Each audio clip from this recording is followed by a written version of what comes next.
So finally guys, One Punch Man season 3 episode 6 is here. और इस episode को देखने के बाद इससे जो पिछले एपिसोड आए हैं उनके लिए मेरी थोड़ी सी रिस्पेक्ट बढ़ चुकी है।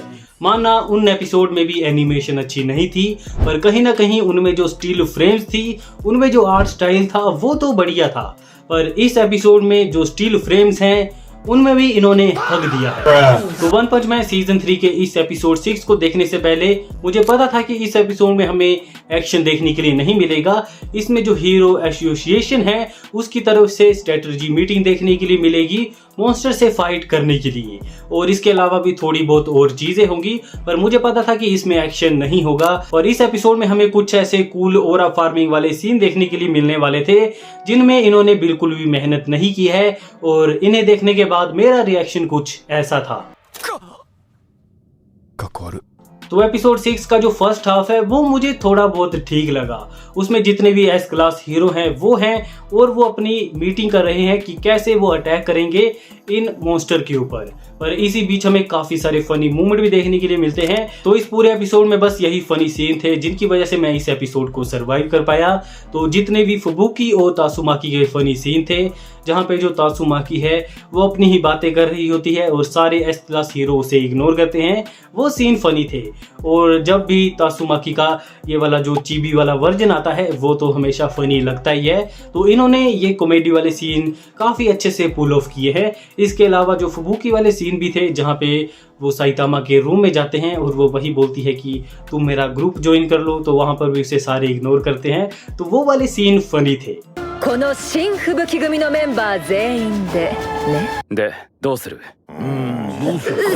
そこ無視してんじゃないわよ。ちょっと聞いてんのあんたたち。और आई थिंक इस एपिसोड में बस एक ही एनिमेटेड सीन था जहाँ पे थोड़ी बहुत फ्रेम्स हैं, जहाँ पे जो किंग है वो चल के रूम के अंदर आता है, और इसके अलावा एपिसोड में कुछ भी नहीं था। तो अभी जो मैंने पॉजिटिव बातें की हैं इस एपिसोड को लेके, तो ये यहीं पर ही खत्म हो जाती हैं। इसके अलावा इस एपिसोड में कुछ भी पॉजिटिव नहीं था, बस नेगेटिविटी थी, जिसे देखने के बाद तो इस एपिसोड में हमें जेनोस की न्यू ट्रांसफॉर्मेशन देखने के लिए मिलने वाली थी।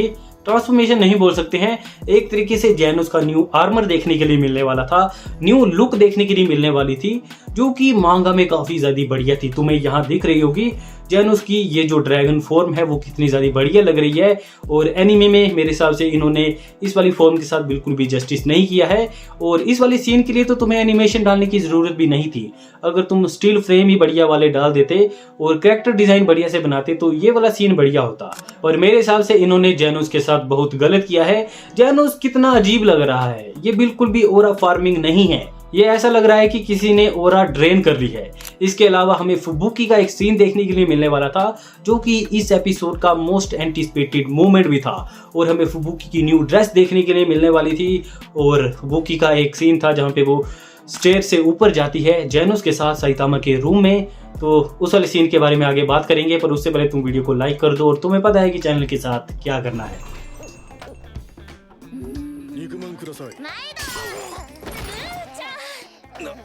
तो जेनोस और फुबुकी के बारे में बात करने से पहले हम थोड़ी सी श्रद्धांजलि दे लेते हैं ज़ोंबी मैन को।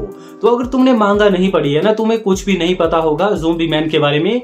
वो मांगा में कितनी ज़्यादा ओरा फार्मिंग करता है, और मुझे ये समझ में नहीं आता है कि उन्होंने एनीमे में उसकी जो सिगरेट है उसे क्यों रिमूव कर दिया। 18+ तो देखते हैं भाई, और सिगरेट तो कितनी सारी एनीमे में होती है, तुमने सिगरेट ही रिमूव कर दी। ज़ोंबी मैन के इतने सारे कूल सीन थे सिगरेट के साथ, क्या बोल रहा हूँ मैं, सिगरेट के साथ वो धुआं फेंकता है और कूल लगता है वो मांगा में। पर एनीमे में उसके पास सिगरेट है नहीं, तो मेरे हिसाब से उसकी ओरा भी चली गई है। और जितने भी एनीमे में उसके सीन हैं वो ऐसे डल से फील होते हैं, उनमें कोई फीलिंग ही नहीं है। तुम खुद इस सीन को चेकआउट करो, मांगा और एनीमे का कंपैरिजन, दोनों में कितना डिफरेंस है, बस एक सिगरेट की वजह से। आई थिंक इन्होंने जो एज रिस्ट्रिक्शन है या फिर थोड़ी सेंसरशिप की वजह से ये किया है। पर और भी काफ़ी सारी एनीमे में हमें देखने के लिए मिल चुका है। अगर तुमने ब्लैक क्लोवर देखी है तो उसमें तो यामी जो सिगरेट है उसे छोड़ता ही नहीं है। तो इन्होंने ये रिमूव क्यों की? तो गाइस तो मैं ये ऐसे बोल रहा हूँ, मैं ये नहीं बोल रहा हूँ कि तुम लोग भी जाके सिगरेट पियो। मैं कोई भी नशा नहीं करता हूँ, सिगरेट नहीं पीता हूँ, मैं सच बोल रहा हूँ। पर कूल तो लगता है अगर किसी सीरीज में देखना तो वो चीज़ कूल लगती है। सांची को देखो, सांची को तो उन्होंने रिमूव नहीं किया, माना जो टीवी पे आता है उसने वहाँ पे सांची को लॉलीपॉप दे दी थी पर जो अभी हम देखते हैं उसमें तो उसके पास सिगरेट ही है। अब तुम खुद सोचो, अगर सांची के पास सिगरेट ना हो और वो ऐसे लॉलीपॉप खा रहा हो तो वो कैसी ओरा फार्मिंग होगी? सेम ही साफ ज़ोंबी मैन का है। तो मेरे हिसाब से तो इन्हें ये वाला सीन कट नहीं करना चाहिए था और ज़ोंबी मैन को इतनी भी सेंसरशिप नहीं देनी चाहिए थी। अगर यहाँ पे सेंसरशिप है तो आगे ज़ोंबी मैन के काफ़ी सारे क्रेजी सीन होंगे, तो आई थिंक वो तो इन्हें एनिमेट ही नहीं करेंगे। ज़ोंबी मैन का सिर बाहर आ जाएगा और नहीं करेंगे ये, मुझे पता है ये सारे सीन कट कर देंगे या फिर सेंसर कर देंगे उन्हें। और शुरुआत के मैं एक सीन के बारे में तो बात करना भूल ही गया। ये कौन बोल रहा है कि जो मांगा है उसमें ज़्यादा एनिमेशन है? तुम इस सीन को चेकआउट करो, मांगा और एनीमे कंपैरिजन। तो जो मांगा है उसमें जो ये मॉन्स्टर था उसकी जो अलग अलग एनिमेशन दिखाई है 3 फ्रेम्स है, पर एनीमे में बस एक ही फ्रेम थी और ये चीज़ जस्टिफाई करती है 1 फ्रेम मैन को। तो अब मैं इस चीज़ को तो जस्टिफाई नहीं कर सकता, तुम खुद ही देखो, मांगा में ज़्यादा एनिमेशन है यार। तो इसके बाद जो नेक्स्ट सीन है उन्होंने तो बहुत ही ज़्यादा डिसअपॉइंट किया। जैनोस के बारे में तो मैं बात कर ही चुका हूँ, तुमने देख लिया है कि मांगा वर्सेस एनीमे कंपैरिजन कितना ज़्यादा डिफरेंस है। जैनोस की ओरा फार्मिंग में ओरा ड्रेन हो चुकी है जैनोस की, और जैनोस के साथ तो ऐसा ही होता है, वो कभी भी कोई फाइट नहीं जीतता है।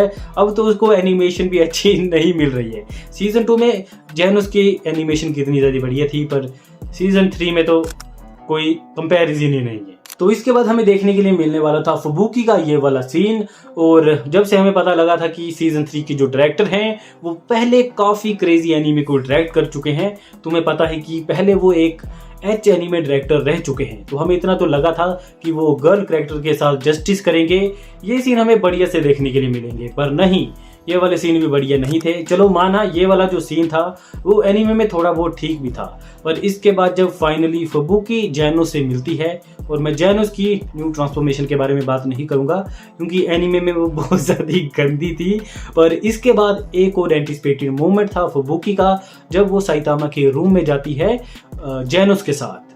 तो वहाँ पे अपनी वो ड्रेस को उठाती है और काफ़ी सारे फैंस इस वाले मोमेंट को हाइप कर रहे थे कि जो फुबुकी है वो एक प्रिंसेस की तरह अपनी ड्रेस उठाएगी और उसके रूम में जाएगी। तो खुद सोचो तुमने इन्होंने एनीमे में क्या किया होगा। इन्होंने एनीमे में ये सोचा कि इस वाले सीन को एनिमेट ही क्यों किया जाए, हम एक काम करते हैं, हम वॉल से बात करते हैं। हाँ गाइस, आपने बिल्कुल सही सुना, जो एनीमे में ये सारे डायलॉग थे इन्होंने ये वाला जो सीन था मांगा से उसे पूरे तरीके से काट दिया और सीधे हमें दिखाई वॉल, और ये वॉल से बात कर रहे हैं। और ये जो मीम थी वॉल से बात करने वाली, ये वन पंच मैन सीजन 3 ने करके दिखाई है।